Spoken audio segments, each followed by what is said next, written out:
Majority of retail stores, large and small, have been ordered closed in the wake of this pandemic. Overhead costs like rent, though, of course, are piling up while they are unable to bring in any revenue. Several provinces have started reopening their economies, which for some does include retail stores, but with conditions. So will retail shopping be the same as it once was? This week, Shopify became the most valued company in Canada, suggesting a lot of Canadians have turned to online shopping. Will they return to shopping on the street when this is all over? Carl Littler is the Senior Vice President of the Retail Council of Canada. He's joining us from Toronto. And Paul Toomey owns a sports retail store in St. John's. Hi there, both of you. Great to see you. Thanks for being with us. I have a little audio issue. I can't hear you right now. Let me try. Paul, can you hear me? Yes, I can. Okay, great. Now I can hear you. Thanks very much, Paul, for being with us. Tell us a bit about your store and the effects so far of this pandemic on it. Well, number one, we are a truly family-owned business, family-owned and operated. We've been in existence for 25 years.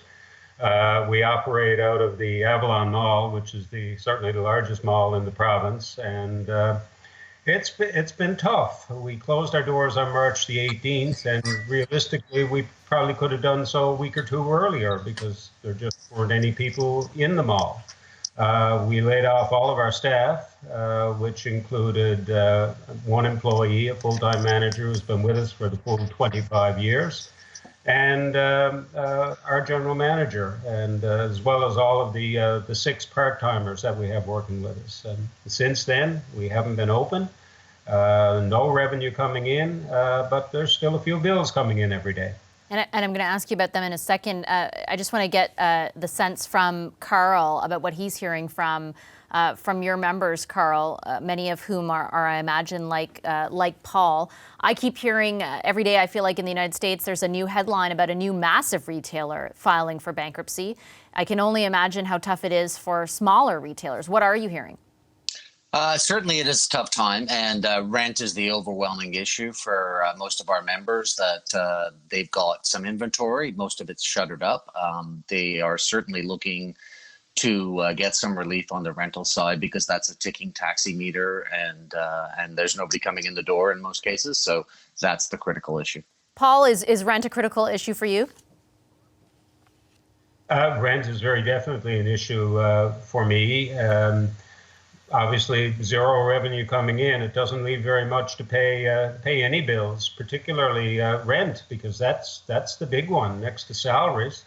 Salaries have been, to a little bit of an extent, taken care of, and we've been able to bring back a couple of our employees, at least to keep them in touch with us through the CEWS program, the wage subsidy program. That certainly helped. But the fact that there's been no movement on the rent issue yet is very troubling, very disturbing. And when we hear reports on a regular basis that landlords just don't know what to make of it, and a lot of them are saying they're not going to buy into the program.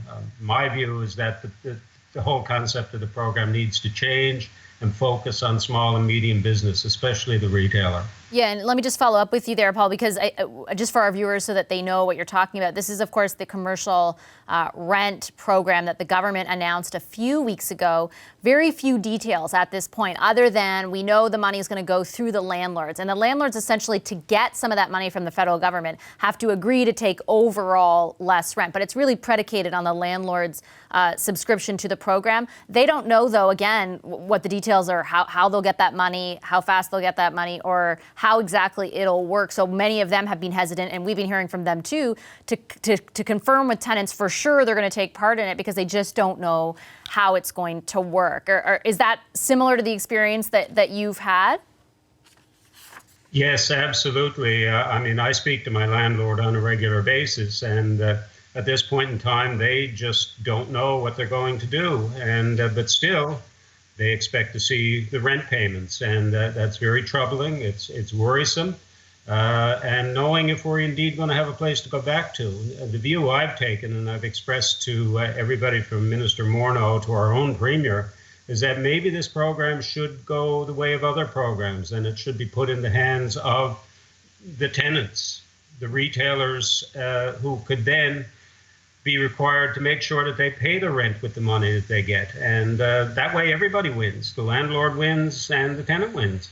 Yeah, I've got to tell you, I've heard that from a number of business owners. They've been saying the same thing. Carl, we're in this sort of place where a number of businesses still have to be shut down, but we are in some provinces seeing restrictions lifted for other businesses. I know that the council has been working on providing some guidance for those businesses because, I keep hearing from business owners who are unsure about the safety of reopening or what they should do to ensure safety for their consumers. What kind of advice do you have for them?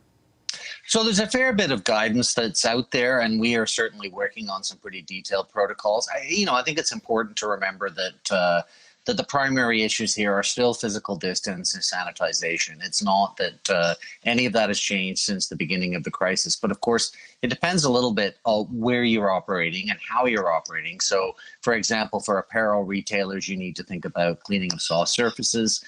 There are issues with respect to PIN pads and payment mechanisms. We are doing a fair bit to make sure that each part of our sector has good guidance. And of course, we learned a few things from grocery and pharmacy, which have been by and large open through the piece. And so we're taking some of that and making sure that some of those learnings, if you like, are imparted to others who are reopening at this stage. Paul, what is your sense about the speed at which you might be able to reopen? Do you have any guidance from the province? And are there any nerves about it or nervousness, I guess, about ensuring safety for both yourself, your employees, but also the customers? Oh, there are absolutely concerns. I mean, right now, based on the level system that our government has put in, we're potentially looking at a reopening date around June the 8th. And to be quite honest, there's a lot of work to be done between now and then and a lot of questions to be answered. Like, I need to know from our mall, are we going to be opening our regular hours right away? Are we going to have reduced hours? So we need to figure out manpower, who we're going to need.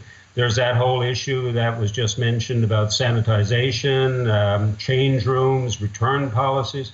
There's so many questions to be answered. And I might put in a little plug for the Retail Council.